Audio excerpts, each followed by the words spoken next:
getting it, fellas. Look here. Stand by. One for C-Lab, two for Troy Eagle, three for Wolverine to round out the trio. In this episode, everybody dies. Broadcasting live from inside the Power Band, this is The Blah. In this episode, everybody dies. I'm your host, the Wolverine, along with my faithful companions. Head in a jar he go. Hello. And everybody loves Slave 2 weeks. Hi. Welcome to the show, folks. This week we have special guest returning for his 63rd fourth time. episode. 63rd. Each time having a better upgraded audio setup. Our good friend Nuggety Bob. Yay.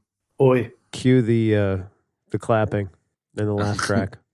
Cue Mexican radio sound snippets. Exactly.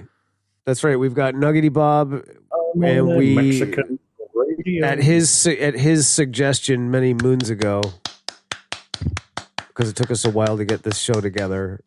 We decided to do the 1993 classic "So I Married an Axe Murderer" comedy mystery starring Mike Myers, Nancy Travis, Anthony LaPaglia, Alan Arkin, Everyone else. Charles Grodin, Ever.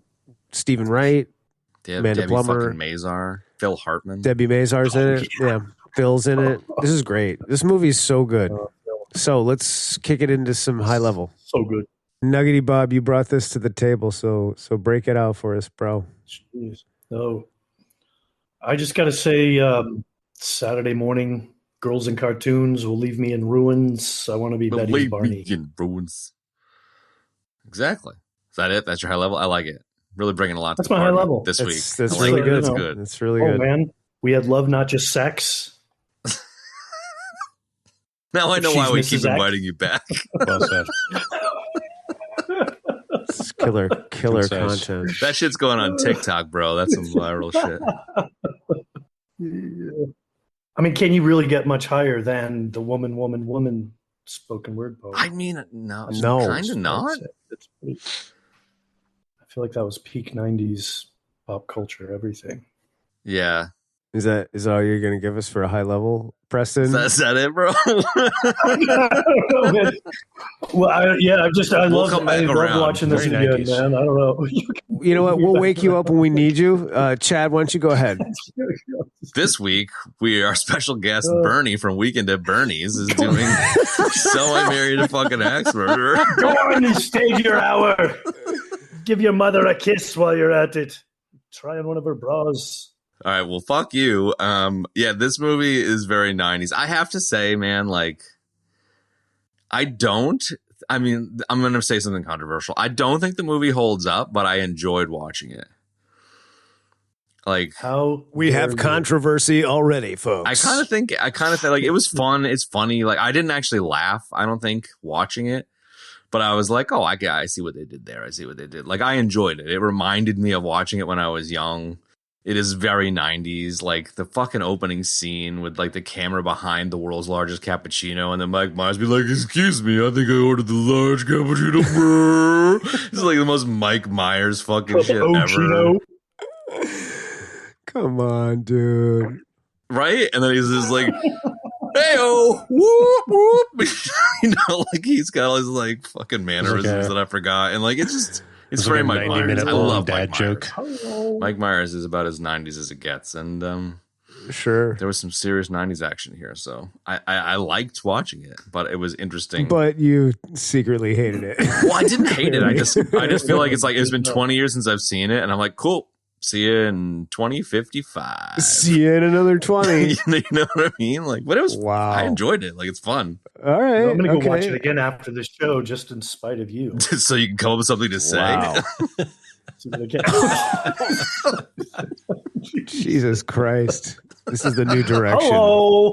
Oh, Our new, bing, our bang, new direction boom. is bringing people on so we can just flay them. All right. Benny, do you want to go, or you want me to go? I want that to be a bit, like you're doing it on purpose.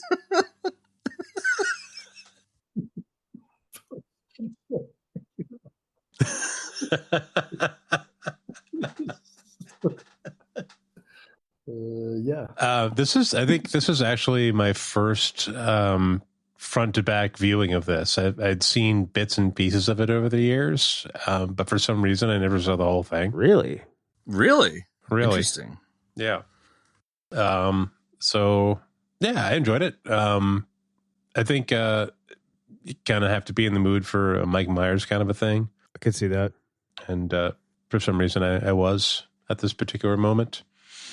Maybe because we haven't seen much of him lately. And yeah, I'll leave it there. I like nice. I saw this in the 90s. I've seen it a bazillion times. I love this movie. There's a lot of great things going on here. The cast is fantastic. The story's great. It's like kind of really a thriller with like some great goofy comedy, man. Like, I don't know. It is almost like a 90-minute dad joke, you know, like some of the way he is. But that's just kind of the way Mike Myers is, sort of. He likes like old jokes and old comedy like that, like the whole closet gag, you know, like I don't know, man. But it's so light and fun and easy to digest. It's like, I don't know how anybody could really hate the movie. You know, it's like, I thought it held up beautifully. Like, it's still funny. Like, there was even a couple of things that I saw in here that I was like, oh, that's where I got that from. You know, something that I say all the time, you know? So like, I don't know. Very quotable. I just, yeah, it didn't like diminish. Like, we've done movies that we've seen 20, 30 years ago that we're just like, not so much. But this one, I thought it was the same as it always was, man. I just hadn't seen it in a while. And I thoroughly enjoyed it again. Nice. Preston, you want to do a round two? You want to get, or as Chad would say, an 11sies? You want to try a high level again? Or second breakfast? Or has the moment been lost and we need to move on? Well, now that you've all thrown out the stuff, second breakfast. Yeah, I was kind of curious actually just today, thinking if someone, this has happened to me a couple of times. Like, I grow up with certain movies and I've watched them over and over for years, and like friends and family all quote lines from it to the point where you almost forget where you got it. So, you know, you watch the movie and go, oh yeah, that's where that came from. And it's like been a running bit with my friends and I for years. So I wonder, okay, what if I introduce that to somebody who's not familiar with it? Would they get it? Because that's part of, I think, that peak 90s is everybody kind of grew up with a collective understanding of certain pop culture references. And Mike Myers in this movie is, I mean, that's kind of his thing, is very referential type stuff. So yeah, I wonder if, like, you know, maybe people didn't grow up with the same type of stuff, or if they didn't, you know, the dad joke type humor doesn't translate the same way to people who haven't seen it. But yeah, I was kind of curious about that. Like, what if the younger new kid generation sees it and go, what the f is this? I think that would definitely happen. Yeah, it could. I was unless you're into like the old movies, like you grew up. Like, I grew up watching my parents' generation movies, like Bogart and Cary Grant and Hitchcock movies, and so getting references like that, it was to me, it was just normal. But yeah, if people didn't, then it's a weird like joke goes over the head, and they just look at you like, well, are you stupid? Yeah. No, I've mentioned it maybe even with you on the show. I don't even remember, but like I mentioned Pulp Fiction once on a job site, and all these kids that were working for me were like, "What's that?" And I was like, "What the fuck? What? What?" Yeah. And I was reading something yesterday, and it was talking about that kind of exact thing, where it was like, this guy was a college professor. He's like, "Yeah, I try and like make analogies to like fucking whatever, you know, Batman or whatever," and a lot of kids are not understanding a lot of the references now, and we used to have like a shared experience, and that's just not the case anymore. So I definitely think that a lot of this 90s stuff would just go straight over people's heads that are younger now, unless you're niching out on it, which people do, you know? Right. I don't know. It's kind of a bummer, but I suppose it probably happens every generation, right? Like, yeah. maybe we're just seeing the shift in real I time. mean, some kids don't even watch movies right. anymore. It's true. At all. Yeah. Well, and there's also so much different available, whether it's music, movies, TV Games. shows, 50 Street, games, all that stuff. I remember like us growing up, if you're bored and you throw on the TV, you got your main 3 big channels. And if you've got cable, maybe you got some reruns, but it's all the same reruns. So it's like you turn on TV, you got Gilligan's Island and Fantasy Island and Magnum reruns and, shows from the 70s, but it's all the same stuff over and over again. So dude. What about Three's Company, man? Three's Company. Yeah, exactly. Fantasy Island. Totally, dude. Come and knock on my door. We've been waiting for you. Great shout out to the Thigh Master in this one too. Man. That was, oh my god! That's right. Yeah. Right. So if you're not familiar with the old stuff, you see that and you're like, what's that weird contraption? It might be funny or goofy, but you don't get that whole layers of that weird commercial. There's multiple layers. Yeah. What was even funnier though, there was two things. There was a lot of funny things going on in that one little moment. And the other part of the Thigh Master thing was that he was getting after it, dude. Did you see how hard he was pumping that thing? And he was reading the manual, dude. It's like, you don't need to read the manual, bro. Like, he was reading the shit out of that manual. It was so good. It was so funny. Proper form. Yeah. And then like the funny other funny thing was that, like, on the TV that he's watching before we get like the whole bit about like Mrs. X or Ralph Elliott or whatever it was that came on the TV. It was a lady going, and now for a lizard who wants to be a movie star. I wanna be in movies. Oh, that was so bad. But that was exactly what it was like. I don't know. The dramatic current affair music. God, it made me laugh so hard. It was good. It was good. Oh yeah. I don't know. A lot of that. And then on the other side too, watching it again for the second bajillionth time, but it's been a minute, so I watched it again and I was like, this is actually it's a really good thriller / noir murder mystery. Like if he had just done a straight murder mystery without the comedy, it would have been a pretty, as far as, from a script writing, making a tight story, act like certain events and plot points along the way, like just that alone was really well dialed in. And it reminded me of what, Mike Myers does the kind of homage thing in different movies, but he's like really good about kind of making it period accurate, for lack of a better term, Yeah, sure. So there's some of that stuff that remind me of some really good Hitchcock, kind of the lighting and the camera shots. Like, this was a good murder mystery without even the comedy part of it. Totally. That's why I said that the way I did in my high level. Yeah. I caught that. Well, I think like the thing that I didn't ever know about this movie until reading about it, because I don't normally like dig into or read about movies when I watch them, just because whatever. And doing that for this, I had always assumed this was just a straight Mike Myers movie, and he brought the whole thing to the table. But it turns out that he was brought on, and there was all kinds of other fucking randos that were going to be playing his character and the other characters and stuff. And then he rewrote the whole thing extensively with one of his buds, who then didn't get credit for the rewrites. And so like, it was like, oh, okay. Cause it's like so deeply Mike Myers-esque with all of the bits and all of the, gags and all. It's very, very Mike Myers. And, I think it's why it succeeds personally. I do think you're right that they could have made the idea into a different type of movie and maybe it would have worked in a different way, but I don't know. I think the Mike Myers-ness is the key charm here for me, at least. Absolutely. Yeah, that's a great point, because I didn't realize he had kind of taken over and rewritten. I thought it was just like, this is a Mike Myers story that he brought in. Yeah. Yeah, it said he did extensive rewrites on it. I mean, the movie's got, loads of charm.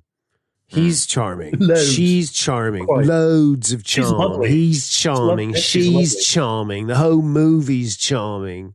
It really is, though. I mean, like, I was thinking about that while I was watching it, because I just did my watch right before we got on, and like he is so charming, dude. I mean, like, everybody is. Like, LaPaglia is, like, she's so charming and endearing. Like it's really hard not to like these characters, man. You know. Mm. Yeah, 100%. Well, he's such a Ellen goof. Arkin. I don't know. I feel like we've all had like a random friend that goofs around and fucking prances around like a ballerina, you know, when you're out and about, and just does stupid shit that's funny, you know. And how do you not love those people? Do you know, when you get like getting drunk and hang out with your friends when you're a teenager, and there's just the one random ass kid being really fucking random. I feel like this. I've tried to be that guy in certain time periods and situations, and I realized that like a lot of those, like your lead character in a sitcom show, or the guy who's always got the witty smart ass remarks for everything in every situation. In real life, that person's kind of an asshole. Yeah, exactly. but in the movie, it's like, that guy's great. Everybody loves hilarious. him. Yeah. When you try to be that guy in real life, and they're like, who's this jackass doing ballerina moves in the middle of the San Francisco hot dog stand museum, whatever. 100%. Or maybe, you know, he's just really good at pulling it off the correct way, and other people aren't. Hey, man. I don't know. It's a mystery. Timing's important. The timing is important. I feel like Mike Myers is probably very much that type of person, and he took his skill at not being the asshole all the way to fucking mega stardom. You know what I mean? Like when you can do it and not be an asshole, you'll become a fucking international movie star. That's how uncommon it is. He hit that perfect window and just rode that all the way up. Exactly. Yeah. Sure. I've kind of missed Mike Myers, but. And another gear of what you had brought up that he had rewritten this, like I had thought, okay, same thing, like he brought this to the table and this was one of his movies and characters, because I thought, and maybe this character still comes from the same place, but I thought this was kind of an outcropping of his that Saturday Night Live sketch where he was the Scottish dad, like the shop of Scottish things, and it's not Scottish, it's crap. Yeah, that was kind of the dad. No. And I feel like the Scottish dad character on this watch was the least enjoyable. Like he was fine, but when I was a kid, I remember it's a virtual planetoid. All of the father bits were the quotables as a teenager, and now I find a lot of the other stuff way more funny. You know what I mean? So it's interesting. Well, your palate's evolving. Yeah, that's true. Yeah, pretty much. You know? Yeah, or that. Yeah, also, yeah. Well, he said his most favorite character to play was Dr. Evil, and his least favorite was Fat Bastard, which is another Scottish kind of thing, you know. He really leaned into the Scottish thing. Yeah, really, yeah. Which works. I mean, Scottish is hilarious. Sure, Scottish accents are fucking hilarious. I'm sure Scottish people the world over are just so happy. Are thrilled by it. He's the Scottish exemplar. Yeah. He's much beloved. They must. Much beloved in Scotland. It's such a silly accent. I'm sorry. It's just so funny. The Scots love Mike Myers. Pregnant man gives birth. That's a fact. How can you not love that? She was amazing, man. She is amazing, dude. She is very funny. Making out with Tony on the porch. Dude, grabbing it. Did you see in the? I forgot about the wedding when she's groping his ass like crazy at the wedding or whatever too. Yeah. Oh right. Oh my god. Yeah, you know, that was some of the funniest shit. I mean, that's a good segue into LaPaglia, dude. I mean, LaPaglia was. I really liked how schmucky and lovable and 90s that dude was, man. Yeah. Fuck. Anthony LaPaglia, he's great. Did you know he was born and raised in Australia? No, I didn't. I was just poking around, and he was born and raised in Australia. And dropped the accent because the only other person that was famous at the time was Mel Gibson, who dropped his accent. He's a fucking Australian dude. I was like, oh, right on. What? Yeah, seriously. What do you mean? He just completely forgets about Paul Hogan? Yeah, I didn't know that. Yeah, I mean, so that's a thing, I guess. Interesting. Wow. I loved his, the whole thing, the cop thing, his whole, the conversation with Alan Arkin, you know, he's like, I thought I'd oh my God, dude. You know, chasing people across the crowded I just want to commandeer a vehicle. I thought I'd be Serpico, but I'm more like Fish from Barney Miller. Captain's like, yeah. Does somebody need a hug? Dude, Alan Arkin is just magical in here, man. He's so fantastic. That was pretty good. Like, did I go a little too far with the spaghetti bending? yeah. Paisano boy, is that all right? Is it too much? I feel like that's another part that might be lost on younger generations because you live through the 80s and there's so much. There's this like real stereotypical trope of the cop action the guy hard in ass, the TV shows. hard ass sergeant. And it's always that like, the hard ass sergeant, get in my office and I'm going to chew you. You're going to be writing parking tickets for the rest of your day. You know, and he comes in there and he's like, hey, how you doing? But it was the turn. It's more of a quorum. We meet in a group, and it's multiple people on a committee. Yeah, but it's it's that bit. It's the like quorum bit, and he's like, "Oh, somebody needs a hug," and then it's him trying to ball him out, and he's like, "How was that? Was that good?" Yeah. No, that was good. That was really good. I feel like I maybe brought a little. I've never hung on that part, that hangs from the bottom of the helicopter. Yeah, I know the part. That would be exciting. Yeah, that would be. No, did I go too far with the ethnic slurs? No, it's fine. No, like Alan Arkin is so funny. When he says that bit about the helicopter, he's like, that part that hangs down from the helicopter? He goes, yes, I know that part. Yeah, I know that part. So good. He's funny, dude. He's really funny. Chased a guy through a crowded square or something. Oh, yeah. I feel like like the the Scottish dad thing for me as a teen was the thing, and I think the Alan Arkin bits in this are the thing for me now. Like that was just A+, fucking Chef's A+. kiss. Yeah, it was too yes. good. And the callbacks, with him trying to commandeer a car later, the guy's just like, yeah, no. You're just really not going to bend on this commandeering thing. No. For Charles Grodin, yeah, that's no. Dude, Charles Grodin's the man. Have you guys seen Midnight Run with Charles Grodin? Not anytime recently. No, it's been a long ass time, but yeah. Charles Grodin was I didn't. Go ahead. Sorry. I was just saying. I think there was some. I feel like that car scene with him commandeering and riding with Charles. There was something referencing that movie, The Midnight Run. Yeah, probably. Midnight Run. It's possible, man. I didn't like Charles Grodin like when I was growing up. He just was like this really just randomly guy. No, I just didn't care for him. I just thought he was really annoying. Yeah, and he was. I get that. He always seemed really grouchy in a lot of his roles, and I was just like, eh. But like, now I appreciate him, of course, as a performer, and he's funny, and like he's very funny. That whole static he gives him in the car is great. Pretty good. Adds to everything else. I think that's another thing why this movie's so great every 20 years is you forget all of the cameos. Sure. Even just like I didn't remember that Hartman was in it, or Mazer, or Grodin.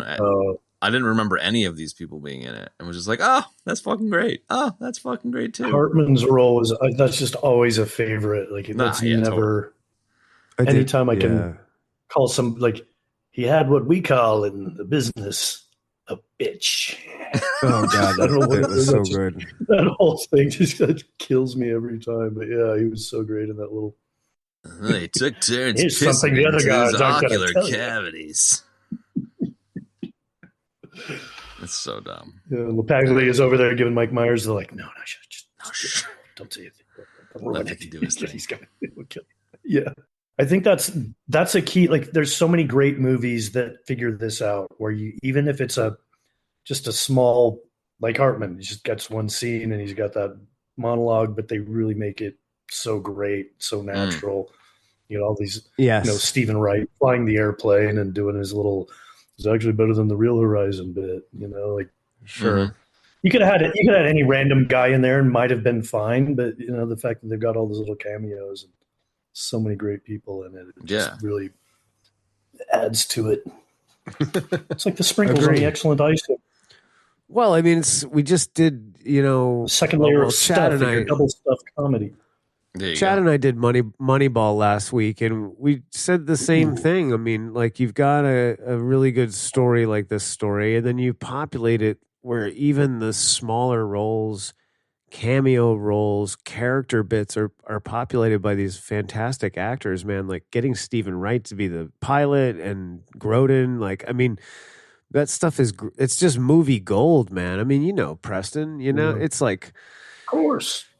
getting those people in there, it's like, it's one thing to have Mike Myers in the lead role. Like, it's great. He was on Fire, Wayne's World, all of that stuff. But like to get all those other people like on board in addition in those roles is just, really magic, man. Lucky. Yeah. too. And I'm not sure who's responsible. Like it takes either whether it's the director, the producer, the casting director, or a team of those people to get some big name or really great talent into those smaller roles. That's not just Who knows? like, oh, hey, you want to be in Mike Myers' movie and then do 2 lines in one scene and show up for a day? And Like, most fuck people yeah. are normally at that caliber. They're like, no, fuck you. Well, Yeah. How much? I mean, you worked in all that. How would that go down? Well, I don't know. Sometimes it was like friend of, they're all friends of the actor, or the script Right. is so good that there was one I worked on that was a really small budget indie movie, and they end up getting like people like Martin Sheen to do a bit cameo and stuff Sure. like that. And it really adds so much.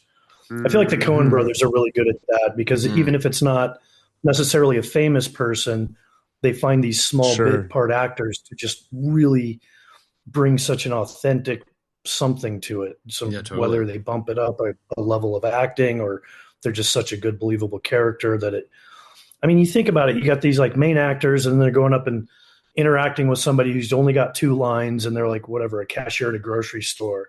So you could have Sure. just some random person who barely gets the part and they're just like phoning it in or doing like, oh, I'm going to be, but you got these people who bring in this kind of such a depth and what was the Mike Myers movie? There was actually they kind of made a nod to this where I think it was Wayne's World where they're doing the graduate bit and he's like, Oh, yeah. Gordon Street. Yeah, I know Gordon. They're like, can we get, I'm sorry, can we bring in the other guy? And they bring in, and it was like Charlton Heston or somebody. Better like, actor. Yeah. Yeah, like switch him out for the better guy. Yeah, And you're like, it was the gas "See, that- station attendant. Yeah. that brings a better level to the whole, like he's just a bit part, but all of a sudden there's this whole other depth to it. And you're like, oh yeah, that's what makes it really good. Well, and it's to your Yeah, that reference was- point as well, right? Like same.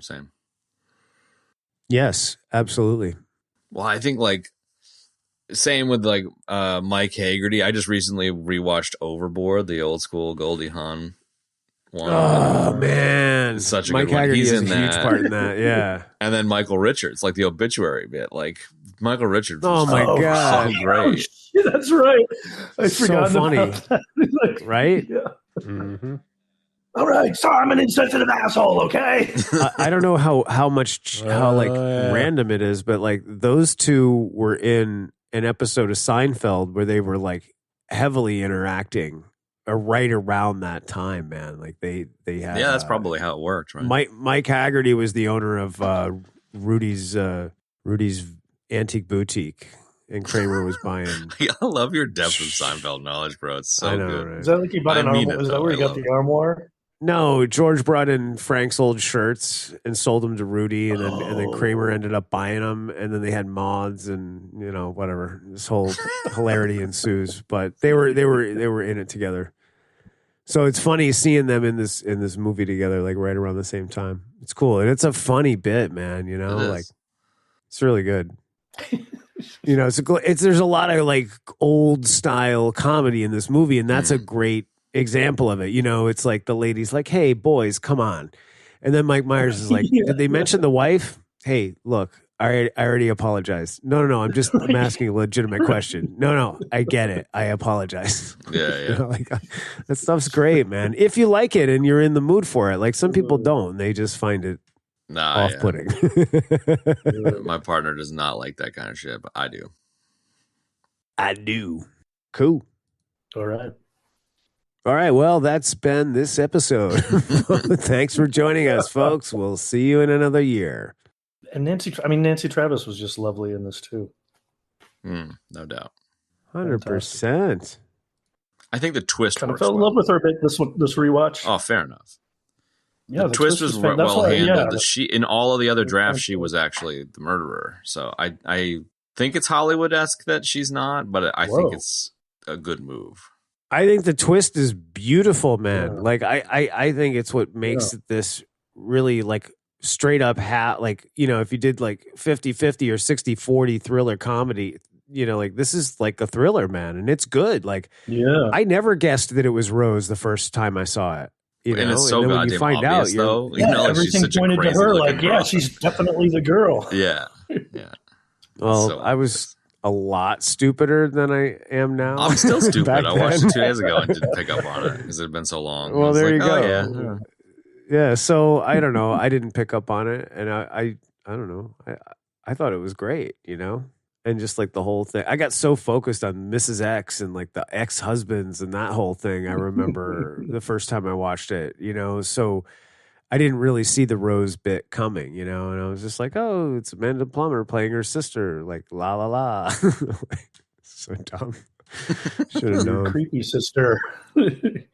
I won't tell anybody anything happened. Yeah, right. Nothing did happen. Or no, that's one of those. So one of the ones that I've used for years and years, and then I was like, oh yeah, that's right. This is where it comes with the whole. Hey, what would you say to like silver dollar pancakes and Kona coffee and fresh bacon and scramble? Oh yeah, that'd be great. And cuts to the bowl of cereal. And says, sorry, I didn't have any of those other things. I use that line all the time. Like, sorry, we didn't have those other things. I was like, damn, we're out of this. And I feel like that's one that nobody would get either. There's nothing better than a super deep cut that no one gets but you. It's my favorite. Hey, that's usually what that's most of my jokes are just entertaining myself. Hey, old references from 90s. As long as somebody's entertained, right? Exactly. And then they just look at you like, I wish you wouldn't say weird shit. That's my whole thing. Like I'm from True Detective. Woody Harrelson's like, I just wish you would stop saying weird shit. That's such a like I can smell the psychopath's fear. It doesn't get much better than McConaughey and Harrelson together, man. Like, yeah, that was a pretty great combo. Yeah, it was really good, man. It's unfortunate that people like, I don't know, it's weird. Some anthology series do well and some of them just don't. And that's one that really didn't as a series because people just like could not get past the first season. Like if you watch the other seasons, man, like they're really good, dude. Everybody panned. Everybody, well, there you go. That's what I'm talking about. Everybody panned the second season, but like honestly, Vince Vaughn was fantastic, dude, and so was Colin Farrell. Like that's some of the best work I've seen him do, and Rachel McAdams. I almost want to rewatch that for that reason. Really good, dude. I remember that first season being just so phenomenally well done that when the second was coming, I was like, "Oh, this is gonna be so good! Oh, this is Vince Vaughn. Yeah, it's gonna be great." And then the first 2 episodes, I was like, "I tried, but I gotta." I don't know. Put it down. It's just that it was so different you couldn't get into it. Yeah. The third one was the same too, man, with Mahershala Ali. You know? Yeah, it was good, but different. Like it was totally different. It was about an aging ex-state police detective who was having memory trouble, you know, and like there was other strange elements to it too. Anyway. I mean, that is fucking great with Polly is opening the Huggy Bear shit, but it was just like, you look like a poorly dressed undercover cop trying to fit in. He's like, but I am a poorly dressed undercover. It's so dumb, but I fucking love it. Circa 1970s pimp. Huggy Bear. But they had to stipulate where Huggy Bear was from for the fucking young kids watching the movie or something. Yeah, right, yeah. That's right, yeah. Anthony LaPaglia kind of popping his cherry with all of the like commandeering and flying. Like it's just such a silly, funny secondary thread. Especially when he's like interrogating Harriet and it's like they're on the roof right now. You can hear like them screaming in the hatches. And he's like, "You just don't get it, do you? Yeah, we can either do this here or we can do this downtown." He's so wrapped up, and he's like finally gotten his cop fantasy, and it's like he's like completely tuned the rest of the world out, dude. So he's so in the moment with the cigarette, dude. And he's like really fucking laying it down on her, you know. It's great. Yeah. It's funny. So stupid. I love it. Doing all the tropes. It's just set up so perfectly. Mike Myers is a Scottish dad doing Rod Stewart karaoke Dude, at the wedding. that is the iconic. bagpipes. It's just That is an iconic. epic movie moment of all time. If you want my body and you think We have a I guess down. it was almost like Shrek. Like you could see Shrek. It was. The piper down. I mean, even All right, he's just pissed. again, like the Piper Down quote for as a teenager was my favorite, but this time it's the bagpipe guy going. It's fucking killed me, man. It's one of the best. So good, right? It fucking killed me, and then he passes out. Fantastic. There was a bar, a buddy of mine years ago. They got the name from the movie. I don't remember when it opened, but there was a bar my buddy used to work at called the Piper Down. So for a I long fucking time, love that, dude. had a little beanie with a Piper Down, and it had some kind of lion griffin logo on it. Yeah, like I would Nice. definitely Awesome. drink a beer there, dude. No, you don't drink a beer there. You drink an Irish car bomb there. Oh hell yeah! I'm gonna totally Look at derail this. I hope you don't mind. One of a couple of young pups, 20 somethings from my wife's office were kind of getting itchy and bored in this small white picket fence city that we live in, and she was like, "You guys got to get the fuck out of here," because as an Aussie, you can go and live in England. So she convinced them to go and move to London and sow their wild oats or whatever the fuck. And she talked to this one kid the other day, and I guess they have this thing called what was it called? I think it's called country football or something, and it's a game that they play in London where all of the regional football teams have shitty games, and whichever team scores the first goal of an evening on the Friday or the Saturday, the entire country gets on a train to go and drink at the local pub at the shitty fucking podunk town. And I just think it's the best idea. And he was like, dude, sounds pretty idea. you go to the fucking beer shop and you get a slab of beers and you fucking stick it all in a paper and you just jump on the train and drink beers going all the way up there, and you get there and there's 600 people in a town of no, and these kids were there were all these 50-year-old local women that were just gagging for it because all these young bucks from, you know what I mean? It was just it just sounded like mayhem, dude. And I just think it's the best idea I've ever heard. That's I great. feel like they need to bring that to northern Idaho. I don't know. I feel like you could. I don't know. You could do that in the States with some little small town. something. It was just really a great idea. I just love that idea. That's fantastic. And I feel like the Piper Down is like the pub. It's the shitty little pub in the shitty little town that scores the first goal, right? Yeah. Yeah. You know what you need to do, man? You need to go down to Sandpoint and gate crash those dudes that build all those crazy motorcycles and trucks. Oh, and shit. On that show that Ben Reinhardt. likes. And then we need to get him on this show with us. Oh, Yeah. I could make that my mission. I just saw a video today, actually, of one of those guys who's got his own channel, and I guess it was a TikTok video or something. But it was just this giant big wheel thing Oh yeah, that was attached to two Yeah, back. Yeah, it was this crazy trike he was driving Frankenstein around. trike. Yeah. The comment Yeah. section was pretty crazy about it. It's But one yeah, it of was the more that's recent builds. a pretty solid, badass vehicle. They just that thing is insane. They just put out a new video today. They got a Ferrari that was that caught on fire, and they're gonna turn it into a fucking like a Baja rig essentially with a V10 diesel fucking Volkswagen engine in it. Fuck yeah! Nice. This I like is that. amazing. Yeah, why not? I love this.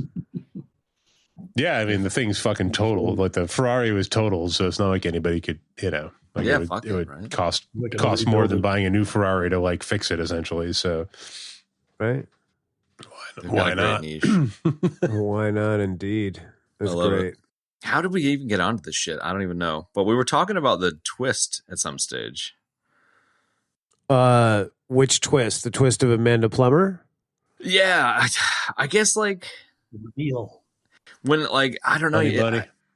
Break it down. I didn't even pick up on it the whole way, all the way through. She pulls the rings out of the talcum powder or whatever, and I was like, all right, like how is this playing out? How is she gonna like try and like I just pictured her going psycho on him, you know? And then I just love that that that's not what happened, and like the plausibility of Harriet's weird behavior because she's been married 3 times and all 3 times the dudes have gone, you know?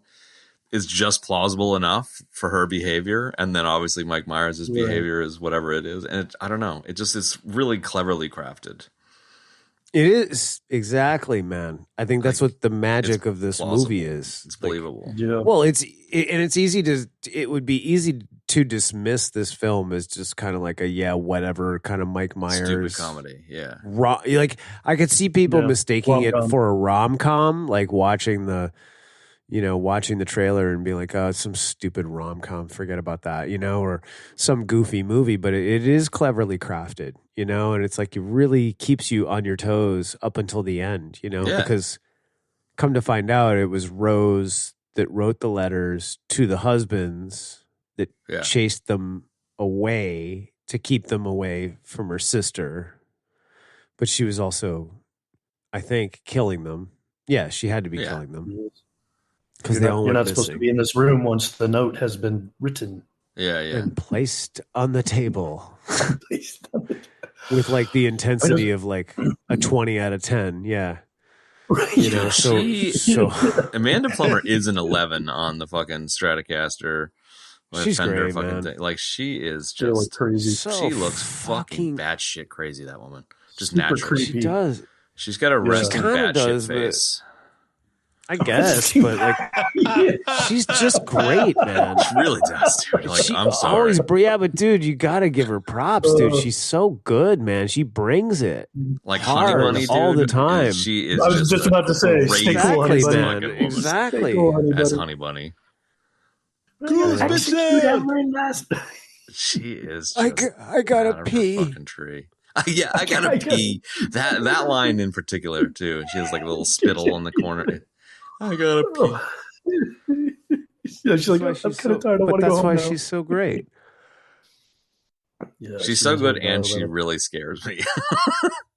I don't know. Sure. Yeah, legitimately. I don't even. Like, I'm trying to think like what else she's been in that I can't think of anything else at this exact moment. It says she played I saw her in something recently. Did you?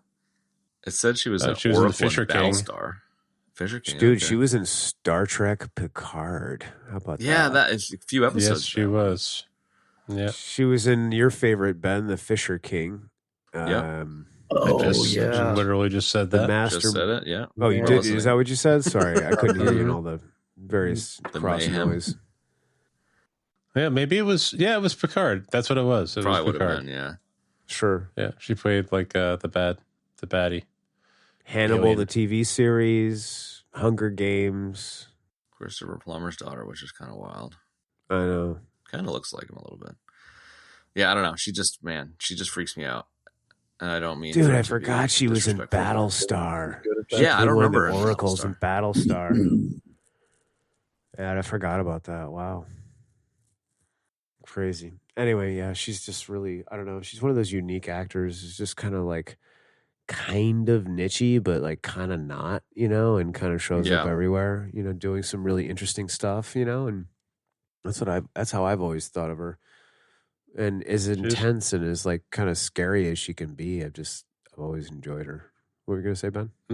Yeah, no, she kind of just seems to show up out of nowhere and like bring it, Totally. Whatever it is, you're like, oh, hey, I know her. Yeah. It's like, I don't know. And she like kind of found her like lane too, man. Because good. Like, yeah, she's like kind of, I mean, she's different looking. You know what I mean? Like, and she's got a very unique look. And like when you look at her dad, like her dad is very kind of suave and debonair, Yeah. Like, you watch him playing like, the head Getty and all the money in the world, or like Mike the Wallace. Emperor of the Galaxy and stupid fucking sci-fi that was so good. In what? In which one? Sorry, I couldn't hear. I can't remember the name of it. It's the one we just did with the really weird like Rod and Todd from Simpsons as the hero robot dude with the. Oh, you lady. guys did that without me, and I haven't watched it. It was called Star you Force need to or watch something like that, What right? the fuck was it? Something Star Force? Star Crash. Star Crash. Dude, that is really fucking good. Christopher Plummer played like the Emperor of the Galaxy in the. Who could pause time? Well, there you go, man. Yeah, so like he's very suave and debonair. So she and he's kind of got his thing, but like she just found her lane, dude, and it's like I don't know, she rocks it. It's really cool. Yeah, she's good. She's good. I felt like she and LaPaglia and Debbie Mazar to a degree. And even like Mike Haggerty, like all these dudes all these people I remember really, really viscerally. And I'm like, I've seen them in 75 things. And then I look through their IMDb and I'm like, wait, what? And that's less of the case, like with Amanda Plummer. It was just like Pulp Fiction and maybe like one or two other things. But they're just so stuck in my mind from that time, Like Mazur's got like 2 fucking scenes in this movie, but she's great. Yeah, she's always great, dude. She's fantastic. Like Electrocuted. it's like being electrocuted is like, I was electrocuted once. It was scary. What? It really hurts. She just plays the 90s kind of dit so well. Right? Totes. And that was when it was fashionable, at least in my school, to be ditzy. Like, I remember all of the like popular girls in the school would be like, okay, and like speak like they were fucking stupid. And it's like, I know you're not dumb.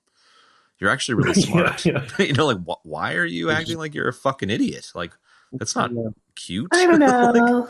I don't know. It's like, okay, right on. For whatever reason, it was a thing. On Debbie Mazar's to attract a big protective dude. Yeah, exactly. I'll take care of you. Don't worry about it. On Debbie I'll keep you Mazar's from getting IMDb, like electrocuted, she Debbie. and Pee Wee were a thing. I never realized that. He's got that new documentary. Have you guys seen that yet? I haven't watched it yet. What, the I Paul haven't watched it. Rubens one? Paul Yeah. Rubin? I am. No, we I'm talked about Pee Wee that though. We right around the time we did the candy one, we talked about that. I do too. Yeah, it was good. Did you like it? Yeah, cool. It's like a 2-parter. Dude, how good It was was good. Scottish Dad's 5 people that are taking over the world? It was like the Queen. And fucking LaPaglia is just cracking up, breaking character. The Vatican next to him. and Colonel Sanders. Colonel Yeah. Sanders. So funny. Yeah. No, Well, I don't Like know. in the chicken. I haven't heard Did any you of you crave it say it, fortnightly, smart ass? but Mike Myers made a show called The Pentaveret. I haven't. Came out a We've couple talked years about ago. this. We've definitely talked about it. Maybe I've never heard of that. Yeah, so he made it. It came out on Netflix a couple years back, and I meant to watch it because the second I I'm saw pretty it, sure I was Maddie like, told us "Dude, the about Pentaveret!" Like from So I Married an Axe Murderer, And then I never got around to it. So it's I'm only pretty 6 sure- episodes. that was you, Benny. Hey, I'm pretty sure that you brought that one. Did you say you've seen it? Or Yes. something? Yeah. Yeah. Yeah, it was it was amusing. I'm in an I miss Mike Myers Amusing. mood, so I feel like I could enjoy something like that. Sure, I think I might have to watch that now. I would say it's worth the a Wayne's watch. World and Sure. Austin Powers going. Yeah, they're doing Little a double new feature. Austin Powers, I guess. Are they? What The best with of Almost a luck. little Mike further. Myers? I think so. Yeah. Really? Well, I hope that's good because if it's not, it's going to ruin all 3 of the other ones. Yeah, George Lucas is directing it. Don't worry. Then I'm not worried. No, it's definitely gonna suck. Oh my god, dude! I mean, like they just kept going up in that film series, man. I mean, the opening of the 3rd one is so freaking good, dude. Tom Cruise, Gwyneth Paltrow, Oh, hell the yeah, that was Jaguar. fucking great. It's just so tight, dude. It was so good. And wasn't Danny And DeVito then the mini-me or something? Britney. Yeah, and then you had Yeah. and then it like kind of just go. Now we go into a Britney video. Like it's so good. It was it's just too so good. It was good. like it was God, like it was so good. It was like they distilled a beautiful Everclear out of the 90s, and it was that scene. Like, it was just like yeah, exactly. Like, mainlining references. Tom Cruise saying, "Shall we shag now or shall we shag later?" It's so funny, dude. It's too good, dude. It's too good.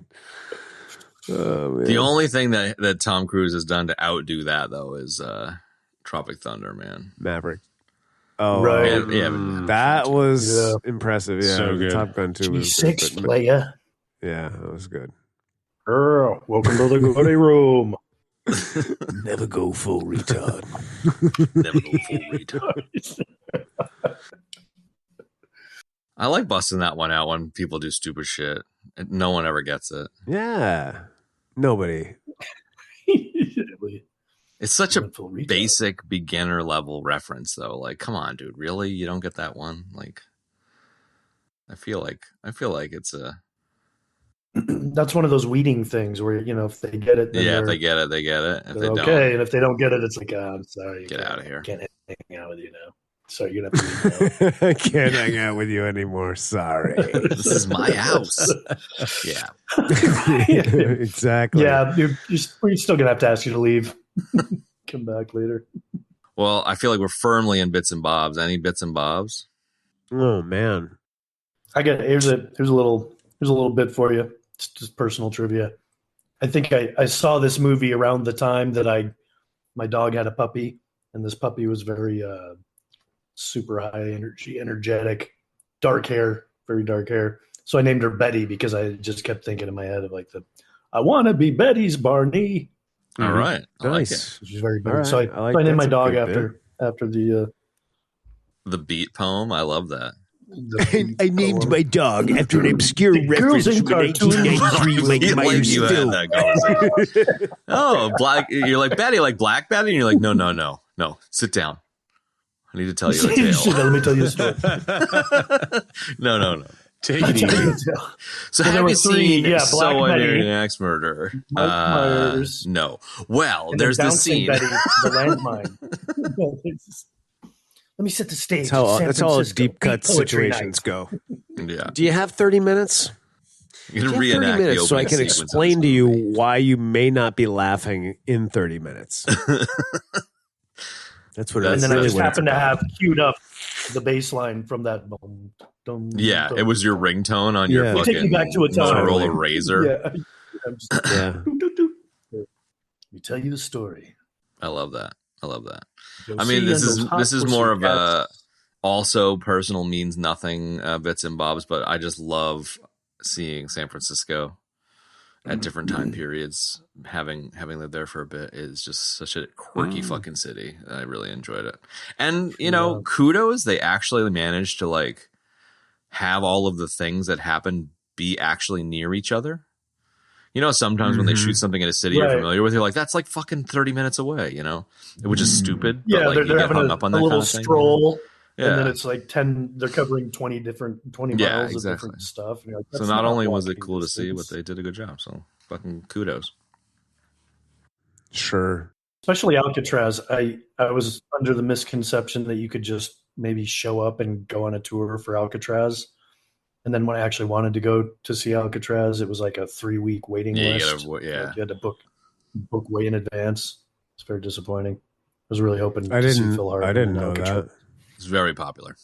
I never Yeah, got true onto story. Alcatraz. We used to sail by it every once in a while, which was pretty cool, but it's really quirky fucking spot out there. Sure. Tis. Nicolas Cage still lives there to this day. In Alcatraz? It's a string of pearls Welcome to configuration. the Rock.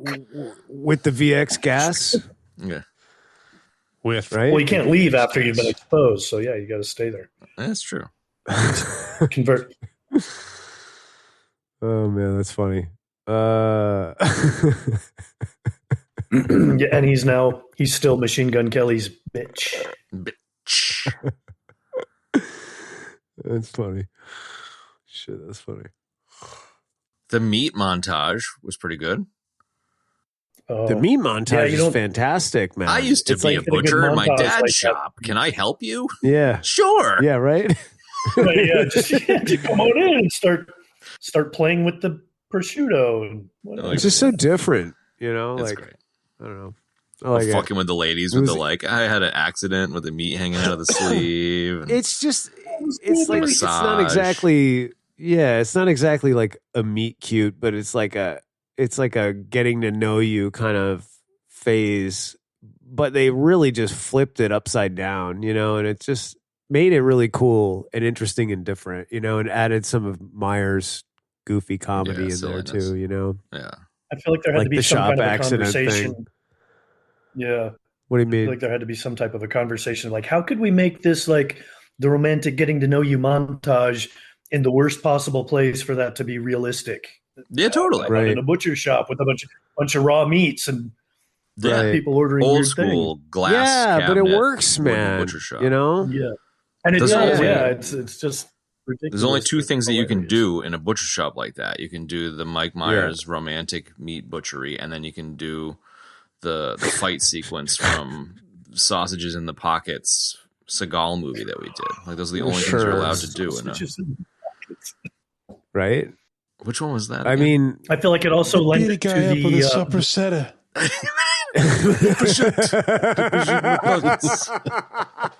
I remember that. That was so great. And knock the guy out with some gabagool.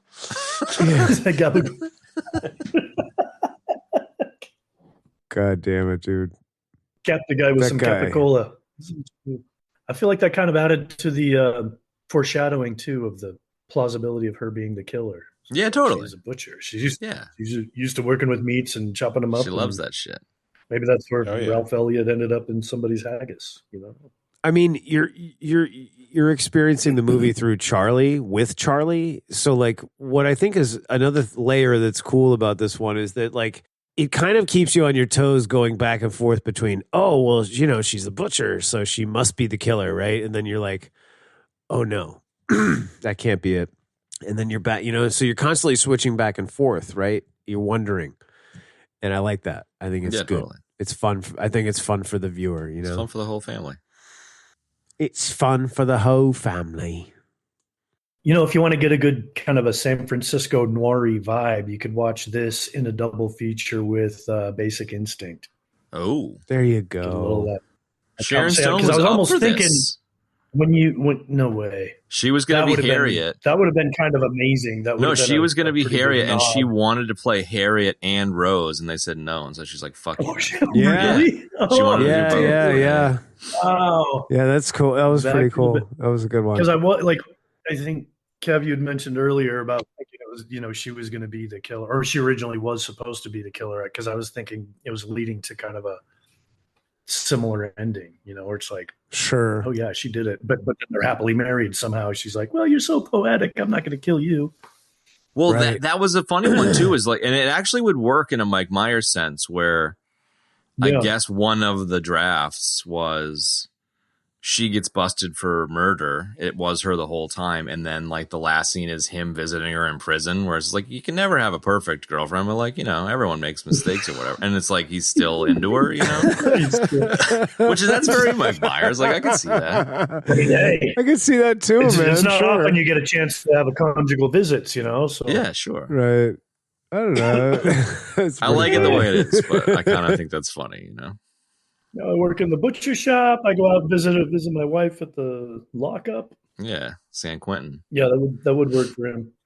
It sure would, man. And how? And how? My last bitter Bob is I love Phil Hartman. I miss him and I love him. Oh, god damn, True dude. story. True story. Crazy shit. Guy is just like For real.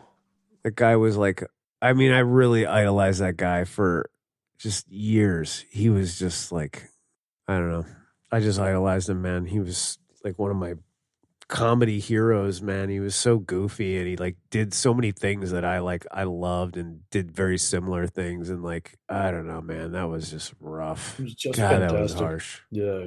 I mean, he seems John Yes. Candy-esque, like great human being, you know. From Does, all accounts. You know, I mean, Jesus. No, that guy was a fucking You know, that this- Renaissance man. Exactly, man. I mean, look, the stupid cookie thing we did about 8 million times on this show. I love that so much, dude. Oh, Les. Like, and Who just could like forget Lionel colon blow Hutz, and cereal? like, yeah, the colon blow. Exactly, man. So You have to eat many 62,000 bowls of your cereal. things. It was a great one too. Is like Unfrozen Caveman Lawyer. You ever see that? Yeah, man. So good. I'm not familiar with your modern ways. I may just be. When I'm driving down the street in my BMW and I see somebody on a cell phone, I wonder, where do the voices come from? So good, dude. Fire bad. Right. Yeah. Totally. That's my favorite. Yeah. Good stuff. Too good. Tonto? Fire good. I forgot about that. That's funny. That is really funny. Tarzan? Fire? Yeah. Fire good. His whole bit on news radio. I think that was a favorite I show. love that show. Dude. Such a great show. That was where I kind of want to watch that one again. I did start watching it again. I found it on, I think, Tubby Tubby, for free. and I was Oh, so really? excited, dude, because it had not been on anything in a while. It had been on Amazon, and you had to buy the seasons, and I was like, no, I'm not doing that. So I found it, I think, on Tubby. I'll confirm that. It's so great, man. It is so tight. Like, it is. Yeah. Like when you it's funny to me. Like people talk about it's a shame that news radio didn't catch on like Seinfeld, because in my opinion, it's I as loved it. tight as Yeah, I Seinfeld. thought so Like too. it's so sharply written and it's so excellently performed by some great comedic actors, doubt. man, from Canada and from down here, dude. It's great. You Dave got Foley Stephen Root and Phil Hartman. Yeah, Dave Joe Foley. Yeah. and Rogan. Joe Rogan and, had hair. Legendary he's pretty good comedic on that, actor Joe too. Rogan. Dude, Yeah, Stephen it- Root, well, man. Dude, Joe was playing right in his lane, dude. No, and I know, Andy I Dick know. was I'm just funny as talking hell. shit. Yeah. Vicky Lewis that's was great, great, you know, yeah. like Stephen and, Root is the- so the- fucking funny in that one too, man. the it woman was that great played to see opposite Foley get Phil some in the work, booth. for sure. Yeah. Yeah. Dude. Love It it. was really, really Yeah, good. those are Tight. good stuff. I love that. Yeah, dude. Kev's off. What? Yeah. Just No, on the a one where, tangent there. did you ever see the one where Lovitz was like out on the ledge on news radio and like they sent Bill out there to get him in the harness, and whatever, dude. Never mind. It's Never fucking mind. Funny and crazy. We're gonna get that's how you named your dog. Is that what we're getting to? That's exactly what it is. It's another how I named my Second- dog story. Second child. In fact, whenever you're telling a story Oh, and you my know dog, that it's gonna take 30 minutes to explain the joke, you should just stop yourself right in the middle and go, "Have I ever told you how I named my dog?"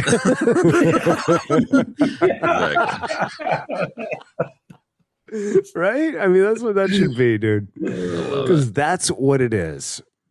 Give it up for Charlie McKenzie. Fuck. All right. So good. Any other bits? Yes. No, I don't no, think so. no. Oh no. Yeah, not at all. Greg Gurman is the bellhop in the hotel for 10 seconds. I love Stay for a him, man. nightcap. You talking about? No. Wait. Who is that? No, he was at the desk. Greg Gurman from Ally McBeal and Clear and Present Yes, Danger. and from Yeah, dude, that's he was Yeah. from Clear and Present Danger. Yeah, exactly. I've got Ethan saying $2 million now. $2 million, How much does it cost? $2 million. dude. Remember in Clear and Present Danger when he was like, "Oh, Yeah. I'm gonna have to write a special code for this." That was quite possibly the most nerdy thing I've ever seen in a movie, dude. I mean, like, it was so nerd deep. I love bro. how much you and I just freak out about this movie and no one else in the world cares. Nobody else cares. I know, right? We should just do like a whole nother show where it's like, we're going to talk about movies that nobody cares about. Fuck Star Wars death. Now it's a clear and present danger death, mate. Hey, nobody's died yet. I know. I know. Nuggets, there's a whole bunch. I didn't read any of them. I read them all and don't care about any of them. There was some interesting shit, but whatever. I think the nugget about the writing was actually one of the most interesting ones. You know, just realizing. I mean, the rest of it's just top to bottom Mike Myers, and it's just rewrites. That is interesting. No deaths. I did confirmed? No, wait. No, I don't have any recorded.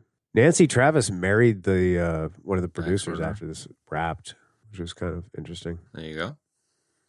And also that Carmen Ghia that he drove was the same one that Robert Redford drove in Sneakers. Like the actual car? Or Oh, wow. One? Yeah, the actual car, Nice little tie-in. Sneakers are for sneaking.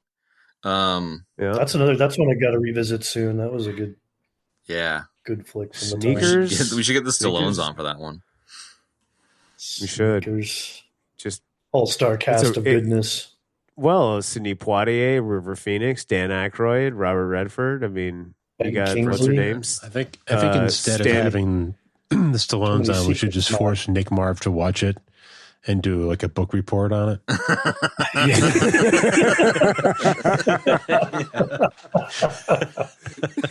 Hey Nick, we're changing the format of the show. We're gonna have you do a book report. Make a video essay. Hey, Nick, we're gonna have the Stallones on. We're gonna do Sneakers. Only it's just gonna be you. Pre-recorded book report. Oh my god. Love it. I love a good casting nugget, man. And this one, because I've got the page open, the lead was originally written for Chevy Chase, which I can't see anybody. Right? I can't see anybody but Mike Myers in it. Woody Allen also considered playing Charlie. Can you imagine Woody Allen in that role? Nope. I don't think Nancy Travis was young enough. Hey! See what Too old. True story. Martin Short also considered the role but did not like the character. I don't understand that. I never got that. Well, I mean, it sounded like Myers. Oh, I know why. Because I was a working actor, so I would take anything I could get. Yeah, exactly. But I think what's hidden in those paragraphs. Exactly. What's hidden in those paragraphs is that it's probably like a completely different script. Because Myers rewrote the whole thing for him. So That's exactly right. Script, No, Myers probably tailored it to himself once he got in there. You know what I mean? So you're probably right about that. Mr. Moeller, we'd like to offer you the part of pirate number 3. I'll take it. It is not bring my own scurvy part. Yeah, right. Exactly. Oh, I've already got scurvy. Don't worry about it. Right, yeah. Because I'm fucking starving to death. Jesus Christ. That's funny. Anyway, any more nuggy wugs? How about you, Nuggety Bob? Why don't you drop us a Nuggety Bob? One would think, but yeah, I'm fresh out of the nugs, bro. You're just fresh out of everything. I don't even know why we had you on this show.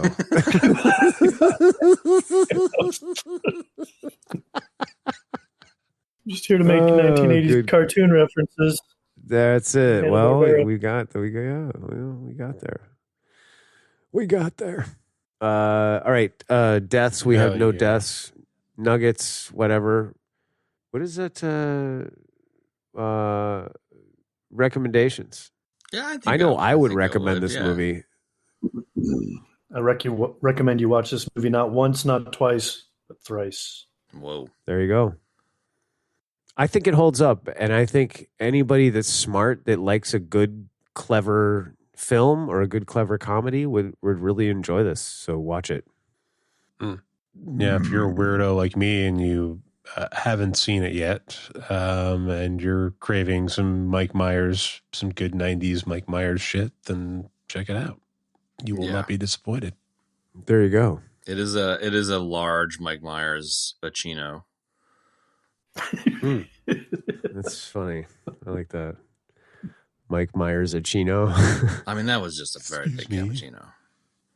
It was a ridiculously large cup. I ordered the It's large. funny. That's when like coffee was. I mean, like, that was when coffee was like nobody cared about coffee. That was like just the beginning of people starting to give a shit about coffee. Yeah, that's it. Like, Yeah. think about that. Like, right? Like back that was then. becoming a thing. Go get a big Starbucks. Yeah. Like, I remember in the Starbucks was late just 80s getting and the started.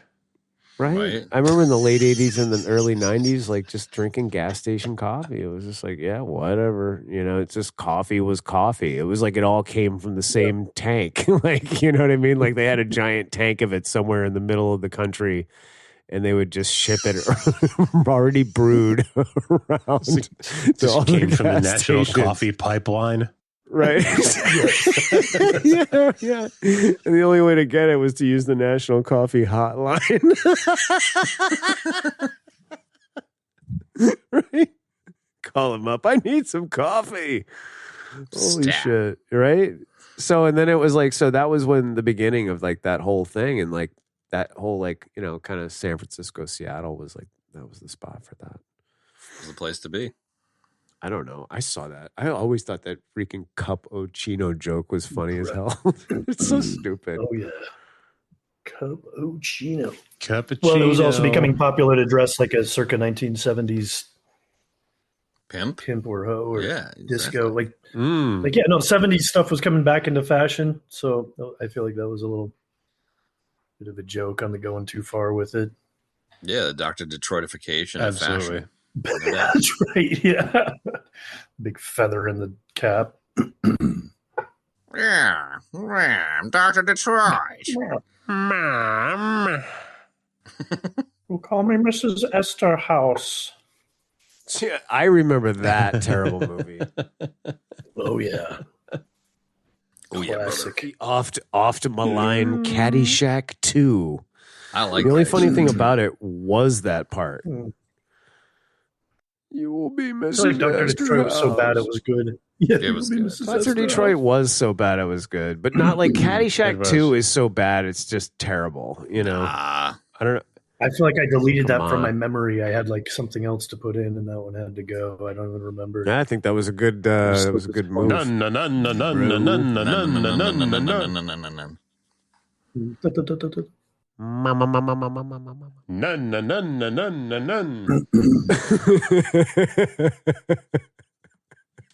Still trying to wrap my head around freaking Sharon Stone and Chevy Chase as the lead characters in this movie.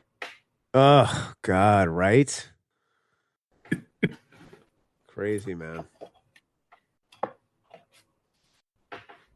Words to your moms. Word up, boys. Yeah. Word up. So, Slab, what do we got going on next week? Next week we're taking a week off, as you mentioned last week or whatever, for Thanksgiving. So happy Thanksgiving, everybody. And We'll it's- see you the week yeah, after it's- with Golden. Stay tuned the week after Child. for special guest Caleb's mom. She's got it going on. That'd be pretty funny, actually. Hey, talk about good some times. nuggets over there. You know what I'm saying? Hey.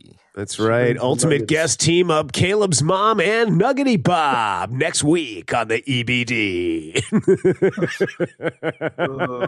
After seeing that mom go after LaPalia here, we decided to invite Caleb's mom. Oh, boy.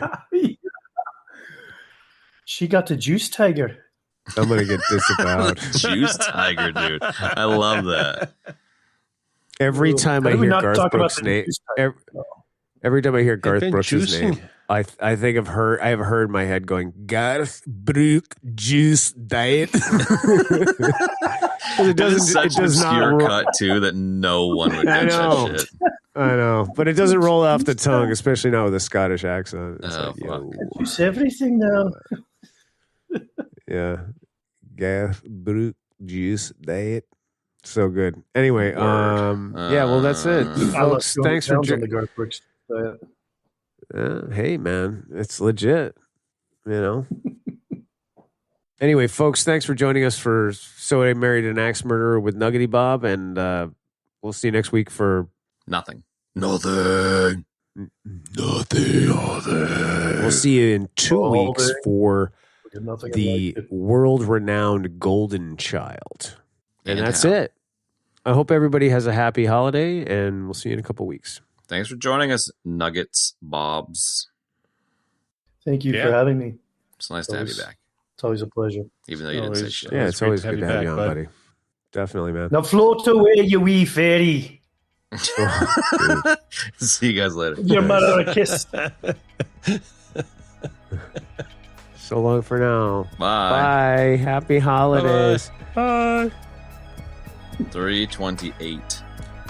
And that's going to wrap up this week's episode, folks. If you'd like to check out the show notes, you can do so on your internet app of choice or at our website, ebd.fm/episodes/328. If you would like to support us in our wonderful endeavor here, you can on Patreon. Patreon.com/EBD podcast. Also, you can tell your friends to check out the show. I know. And you can rate us and review us. This is soon going to become mandatory for even listening to the show. Additionally, if you would like to join us on social media, you can. We use the handle EBD podcast, and we are only exclusively on Instagram, where apparently nobody else is. So, there you have it. Thanks for joining us for So I Married an Axe Murderer. We'll see you next week for nothing. And then the week after that, Golden Child. So long for now, folks.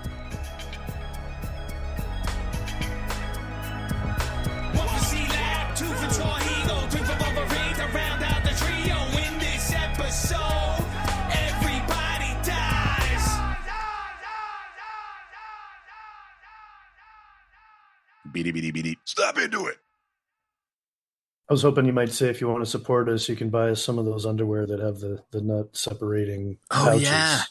I missed that. What the hell was that? What was that conversation? Sweet. Nah, we're not revisiting that one. Underwear. It was one. No, I don't understand. I didn't even know what you're talking about. Like, what is there? Some kind There's of new underwear where it's got like a dick pouch, and we were talking about having like a 5-toed shoe version where there's a ball pouch and a dick pouch. It's a pocket for your junk. Cack. It's a cack and balls. Junk pocket. Wow. Hot pocket. Oh, dude. It's an underwear. It's got a special Junkaroos. You don't just junk, you. Oh God, that's so the good. perfect Dude, name. that is 100% the name of that product. Junkaroos.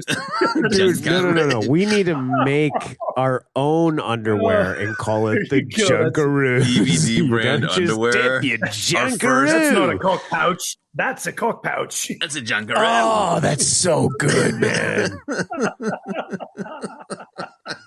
Right? I don't actually think we recorded the whole 20-minute conversation about the cock pouch underwear, so we're just leaving this in anyways. Fuck it.